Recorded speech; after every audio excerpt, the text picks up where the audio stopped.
Hello, I'm Robert, and I'm voluntary fact checker and helping if you're scared of many things.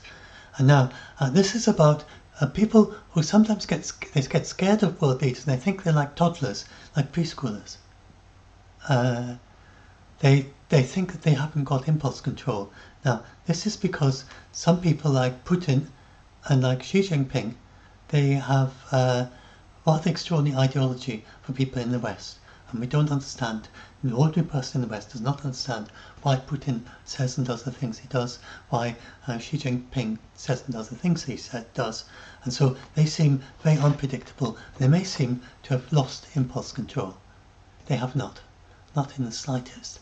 So I just want to explain what impulse control is and how these readers are actually got very strong impulse control despite the extraordinary things they do.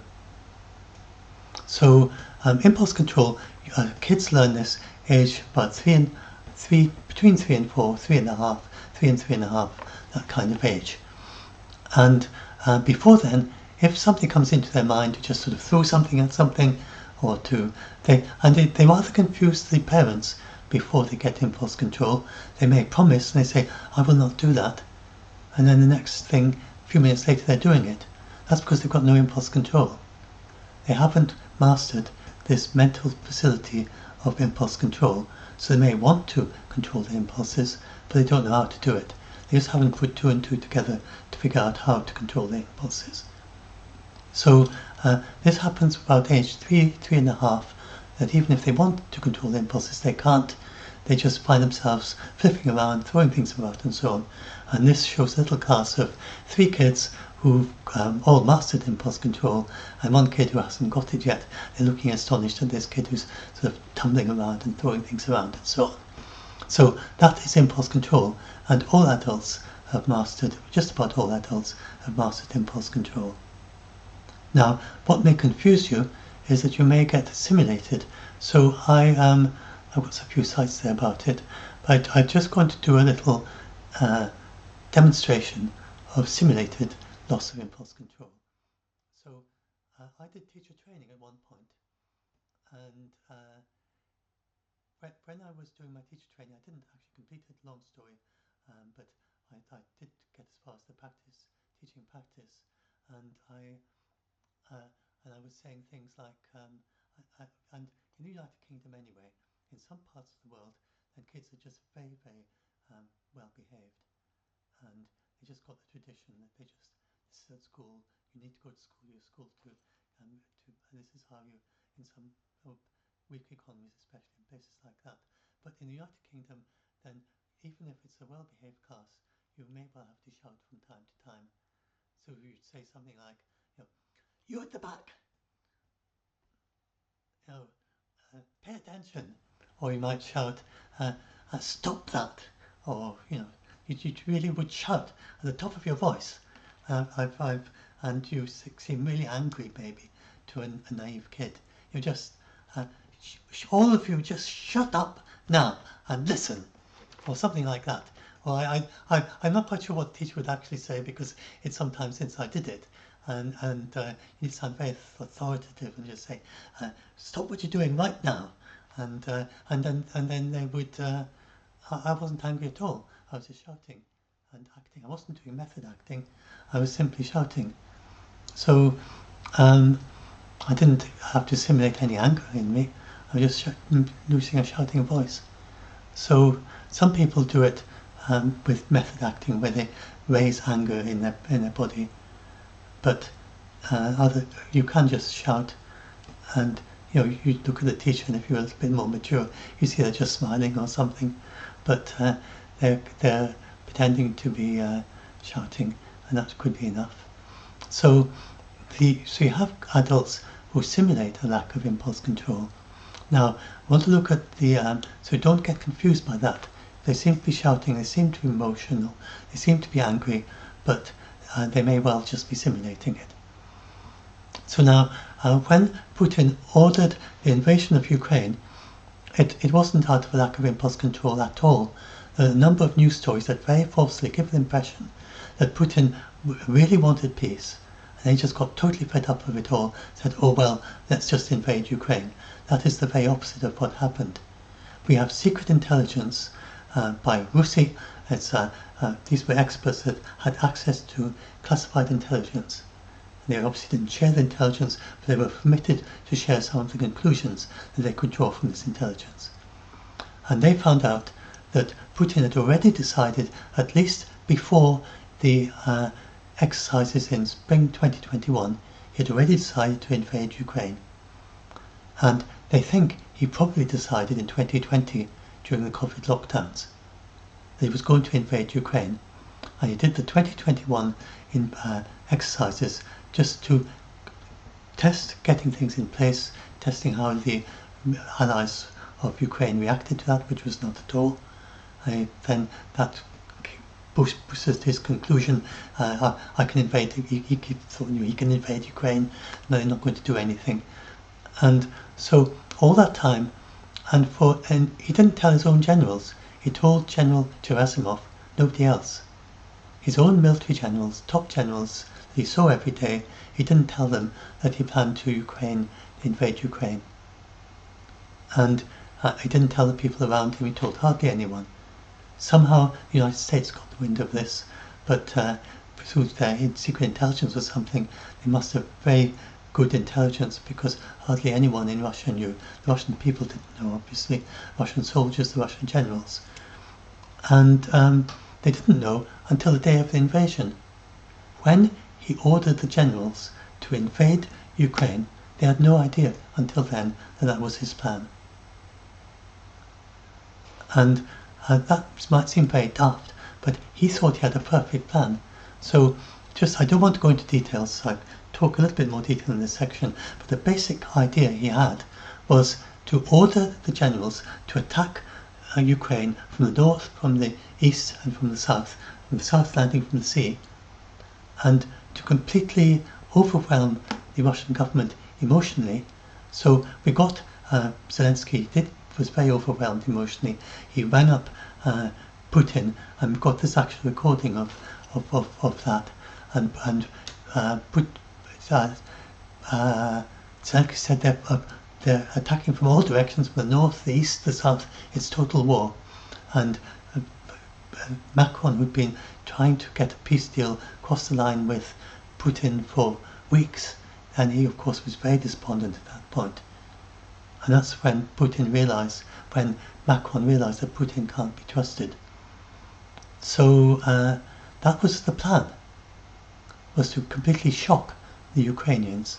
And then while they were doing that, and then to get them scrambling, sending their army away from Kiev in all directions, Putin's secret plan was to fly helicopters along the Dnipro River while the government was in shock, while the army was away fighting all the way around Ukraine, as far away from Kiev as possible. Then he had an elite unit of soldiers, that the only ones who would have known, apart from his very close circle. They trained to do this. They then flew in helicopters along the Dnipro River very low, and then the aim was to take over the Hostomel airport, which is a civilian airport just next to Kiev. And Ukraine got wind of this just a few hours before it happened. Somehow, some secret intelligence they discovered. They managed to get a very small contingent of not very well trained soldiers out to Hostomel airport. They were not their trained, seasoned veteran soldiers, but all in Donbass area, the most experienced soldiers. There were some people who were not very experienced. It was their first ever active combat. And yet they managed to shoot down a couple of helicopters, and they managed to put lots of cars and things on the runway to make it difficult for them to land. And they, for a few hours, but it was enough, and then they got artillery in to start using artillery against them. And then, meanwhile, the other Ukrainians had the Stinger air defense missiles that were able to shoot down low-flying aircraft, which is exactly what you needed. I think they shot something down, and Putin decided this is not going to work, and so he had to call it off. And so Putin's plan was to shock and awe. He was actually planning to deliver armoured vehicles in military transport planes to Hostomel Airport once he'd secured it on the ground via an air bridge along the river to Dnipro, flying low. Then they would land these armoured vehicles, then would drive into Kiev very quickly, and they'd shock the inhabitants of Kiev. They'd take over the government, and his plan also was, he believed, because he got his spies in summer 2021, because he wanted to be absolutely sure it would work. He sent his spies to do opinion polls in Ukraine, and they came back and told him that Zelensky is very unpopular. It was not true at all. That the Ukraine population felt oppressed by him, and that they would rise and they would welcome the tanks with flowers, and that the Ukrainian generals were not keen on Zelensky either, and they would just switch allegiance to Putin very quickly, and they were very keen on Putin. And this was all very flattering to Putin, and he believed it. And you could just find out with web searches that it's not true at all, but Putin relies on spies rather than web searches. And his spies told him all this. And so Putin believed, he was 100% certain, that he could take over the whole of Ukraine as easily as taken over Crimea in 2014, because his spies just fed his false beliefs. And that's an issue that the dictators have sometimes, that they're so oppressive, they won't listen to anything that says anything contrary to them. And so they end up believing things sometimes because the spies tell them what they want to hear. And that's what happened to Putin. And so, I've got all that. So from this, think how controlled Putin was. He simulated being interested in peace. Macron, who is a pretty savvy politician, I mean, he's had a lot of experience of working with other politicians.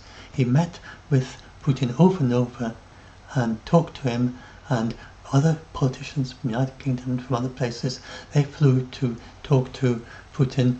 And I think the Americans didn't believe he was going to invade Ukraine, but through secret intelligence, not because of Putin dropping his mask even for a moment, of being sincere about peace. And he hid this from his entire army, from his top generals, from the Russian people, from all the people he was talking to, because he's a trained spy, he's KGB. He could probably keep that up for 20 years if he had to. He kept it up for probably an entire year at least, probably since 2020, just pretending he was interested in peace when he wasn't.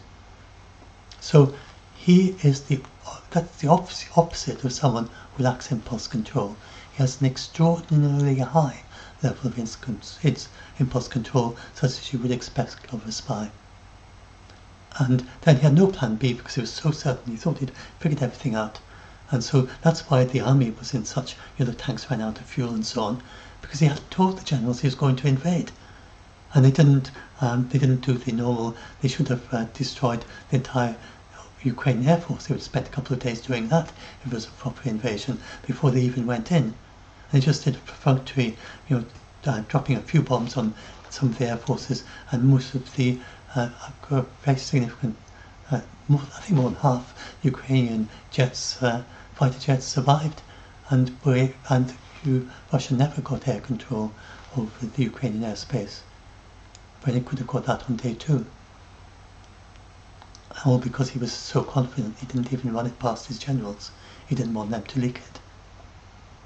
So the Institute of Study of War, for instance, they say Putin is a very risk-averse individual. He's extremely calculated, and he oftentimes really prefers not to make urgent, rash political decisions that would specifically impact the health of his regime. So he is willing to take all sorts of risks with his soldiers, and this again confuses people. And he wouldn't go as far as bombing a city. He has some restraints because the only Russian people would support him in that. But he doesn't seem to care very much about individual lives, unless it is his own regime and the people close to him. So that is what he seems as if he takes lots of risks, but he doesn't. He doesn't take risks about the things that matter to him, which is the health of his regime and also Russia itself. So he could easily have used all his money to go away to some tropical island or something, or some part of Russia that he likes a lot, and just let someone else rule the country. So he obviously cares about Russia and Russianness. He cares very much about Fabergé eggs, for instance, and all the traditions from the old Russian Empire. So he cares about Russianness, he cares about his regime, he doesn't care about individual soldiers very much. And he's really very harsh in killing opposition figures. So he's certainly been alleged of being involved in killing opposition figures and killing the leader of Wagner and so on. So he's a ruthless person, according to most people's ideas, but he is extremely risk averse. And he isn't like Zelensky. He doesn't put himself in personal danger. Zelensky often goes up to the front line and talks to the frontline soldiers. Putin doesn't do that. He's got very extreme precautions. So he's extraordinarily risk averse. So this is not someone who's going to do something on just a mad enterprise out and emotional. So he has got high levels of impulse control. So, as I said, Russia's not going to help Iran. It's not. I've talked in great detail in this video about how it's a blog post, but he's not. But this is just this idea, and it's exactly the same for Xi Jinping. He is very controlled. He's not a former spy, but he's very disciplined. He has this face of being very friendly with Russia, but he is privately exploiting them for all the money that you can get from them, selling them cars at very high prices, and getting them to pay for the paying almost nothing for the gas that he gets from Russia, and he's just really exploiting Russia to a huge degree. And then he has these political fine words that make it seem like they're best pals, but they're not really. And China is very strong on soft power, and they want to be seen as being peaceful in the world, and to all their neighbours they make a big thing about how they've not invaded a single country this century, they have not involved in any major wars. Say, look at all the other great powers, we don't do that. So they are very, very averse to any warfare in China. And with Taiwan, there's no way that he's going to do some madcap attempt to try and take Taiwan. So China is it's also very risk averse, but it doesn't have the problem of corruption. It doesn't have the problem of spies lying to them in the way that Putin does. It's a much more very mature in a certain sense, although single party state and does lots of harsh things still. But so risk from that China, no, Russia is going to do some rash. They're not going to lose impulse control. So hopefully this helps you to understand that leaders of countries, they do extraordinary things that you wouldn't think any leader would do because you're used to leaders of Western countries. But they do have indeed extraordinarily high levels of impulse control in the case of Putin. And the Asians generally, they are Asian diplomats and so on, they've got a very controlled way in which they present themselves to the world. So Xi Jinping is not impulsively going to do something stupid either. So I hope this helps some of you who get scared by these world leaders, because you think they read these very mistaken stories that claim that they just act out of anger or act out of whatever impulse goes through their mind, and you could hardly be further from the truth. So that's this. So hopefully that helps you to understand that these are actually very controlled, very mature in a certain sense, although the ethics you can may be very questionable in certain ways, but they're extremely controlled individuals. So please don't think that they're going to suddenly do something of just pure madness. They're not. So I'm going to put a link to this blog post in the video description. It goes into many other topics and hopefully help you if you're scared. And if you're interested in fact-checking like this yourself, and you want to join our fact-checkers, on Doomsday Debunked, or if you want to be helped, and the other fact-checkers like me there to help you, and then the people who can, if you're interested in either helping people who are scared, just to look at the end of this blog post, and you've got all the links and things there. So upload this. I hope this helps some of you.